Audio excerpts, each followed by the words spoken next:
Go ahead. So I guess what I was instructed was, today we were supposed to give a quick talk, our perception of what the most pressing issue in Lake County is or is going to be in the near future, in the coming future. In my mind, in 2017 or 2018, when Bill Thompson told us, and it was a state report, that the crime rate in Lake County had gone up 17% over the previous 2 years before that. Crime up 17%. Our ability, the county's ability to generate revenue to fight crime and prosecute, jail people, pay the sheriff's department, and that sort of thing. We're capped at a 3% cap rate. Your property tax will cap at 3%. Crime is growing faster than we have the ability to generate revenue to combat it.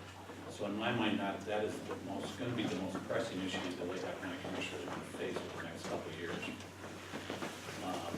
Part of the issue is some of the fixes could be legislatively addressed. Within the county budget, there are many pieces to the budget. One of the levies within the budget is the levy, is the justice levy. That's the money we are able to collect and spend on sheriff's department, prosecutor, public defender, the jail, and paying Henry Ann's clerks. Where's Henry Ann? Right there. There you go, right there. District court. Yeah, in district court. So 0.002 or 0.02 is the percentage of your taxes that we're able to apply towards justice, again, sheriffs, public defenders, clerks, and that sort of thing.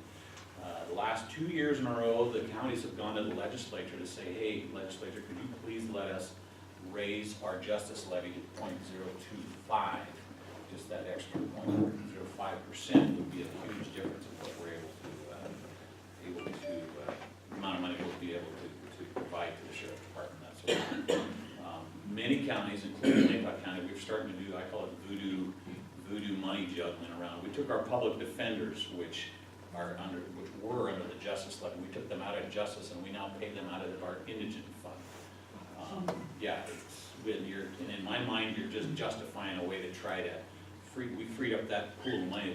We're paying public defenders, and now we're able to pay that money out of the public defenders. It was coming out of the justice.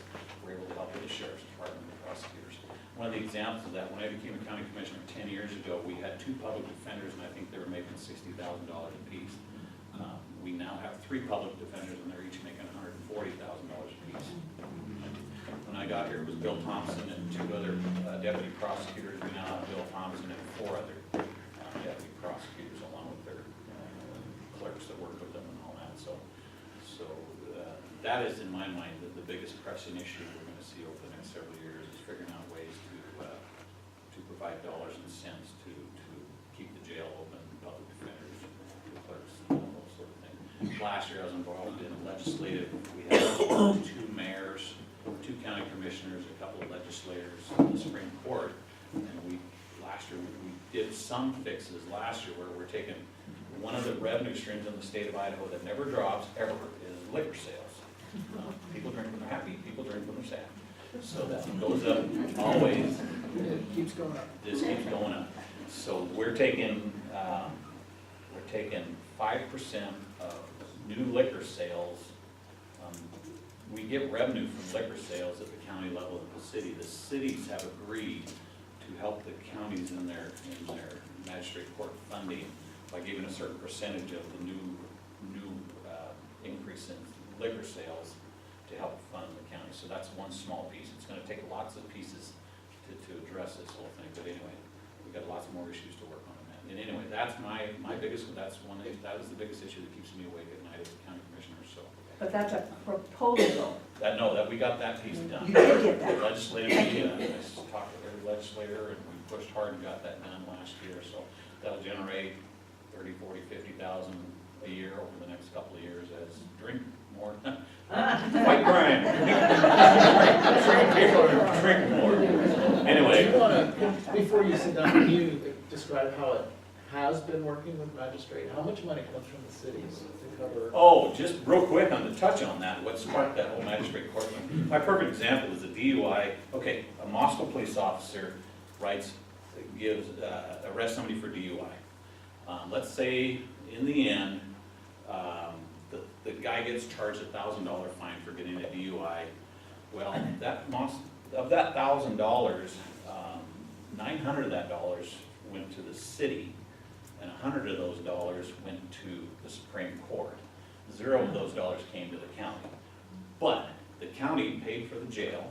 The county fed the person if they didn't bail out for the 2, 3, 4 days. If they got in a fight while he was in jail and got his nose busted, the county paid for the broken nose. If you had no money and couldn't afford a lawyer would be appointed to you. That's a public defender. The county paid for the public defender. And a lot of times the county would pay for the prosecutor. So the county absorbed 95% of the cost, but the city generated 90% of the revenue, and the Supreme Court received 10% of the other revenue. So it's but that's in state statute. It's been that way since the county was formed. So it's issues like that need to be addressed. The counties are paying the bills, and so and that's just one example. There's other things too. But part of the funding mechanism is all wonky. We wind up paying for jails and stuff out of your property taxes instead of, for example, the DUI guy. That 200, 300, some X amount of them dollars should have probably come from the fine to the county in all fairness. But Susan?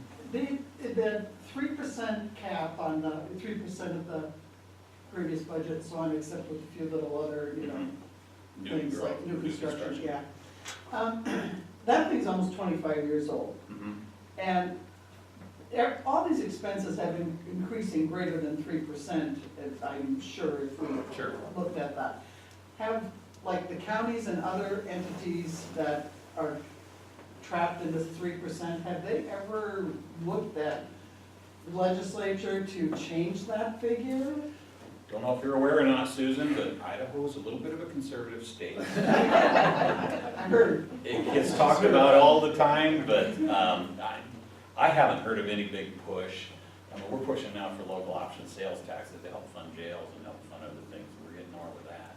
So to answer your question, I would say in a perfect world, we would look at it, and we could look at it, and should look at it, but in reality, it's not on the docket that I know of right now. Yeah, I was kind of hung up on Little bit, yeah. low taxes. It looks like it's going the other direction. Yeah. Ooh, Out of curiosity, Dave, what's the breakdown on the crime spikes? Are we seeing more property crimes, drug crimes, violent We were in crimes? the jail, when were we in the jail? Was it a month ago, 2 months ago? It was We at least a happened, couple months ago. we happened to have, I think, I think 32 inmates or something at the jail, and I said, and I asked Ron Manell, our jail commander, how many? 18 inmates and 17 were drug Yeah. related. We had 18 inmates, and I asked Ron, well, how many of these are drug related? And he said, oh, probably half. And he goes, well, let's look. And he looked, and he goes, well, this guy's in here for meth, this guy's in here for trafficking, this guy was stealing so he could pay for his meth. This guy had gotten in a fight after getting high, or bad drug deal gone bad. And 17 of the 18 people at the moment were drug related. So opioid addictions, meth, trafficking, almost everything is drug related anymore. So when So somebody, do you have programs in mind to address that with extra funding that you Well- may or may not get? you look at the Lake Tahoe Recovery Center. Yeah. Huge, that's done,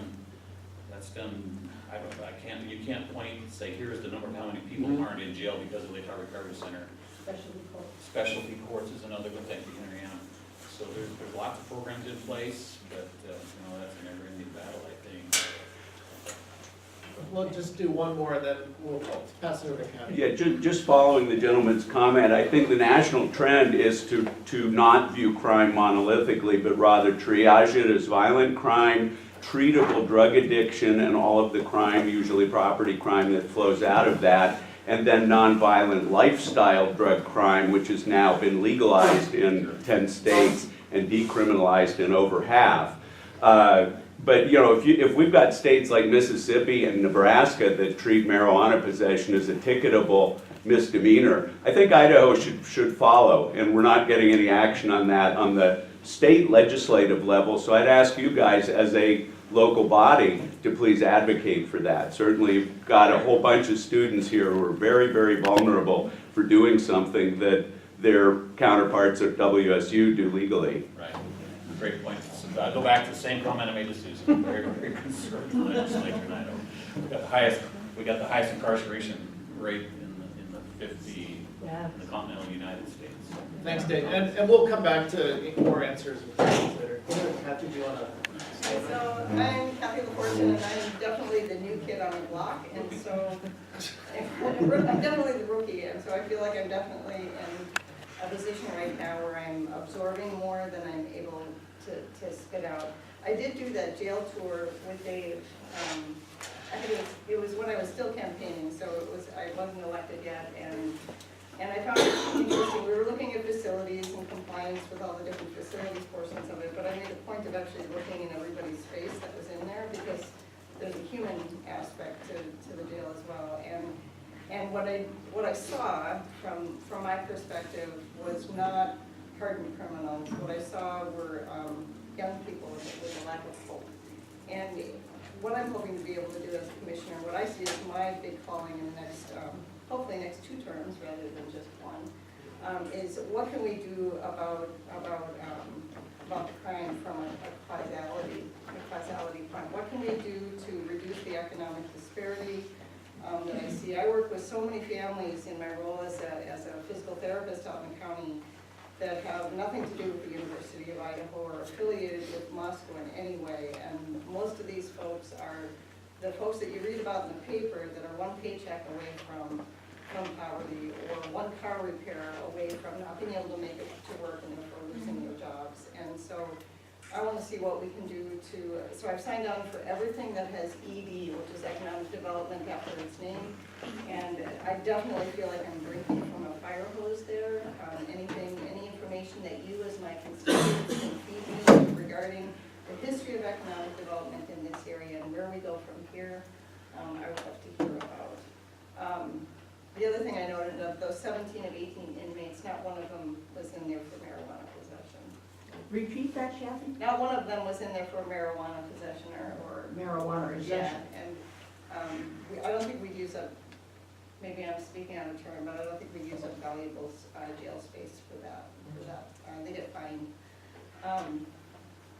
So that's going to be my push in the next couple of years, is to really learn who the big players are when it comes to economic development in this area, and doing whatever I can to level the playing field throughout the county so that individuals and communities like Potlatch and Beauville and Kendra Julietta have some of the same opportunities that our young people have here in Moscow.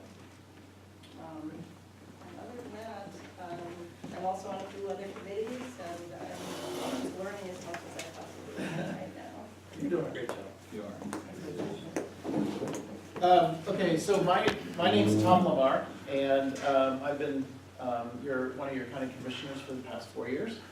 I want to say one more thing about the jail situation. We do a jail review every quarter by law, and this last jail review earlier this month, the jail actually came to us in the form of the sheriff and the chief deputy came to talk to us about their expectations for the upcoming state review of the jail.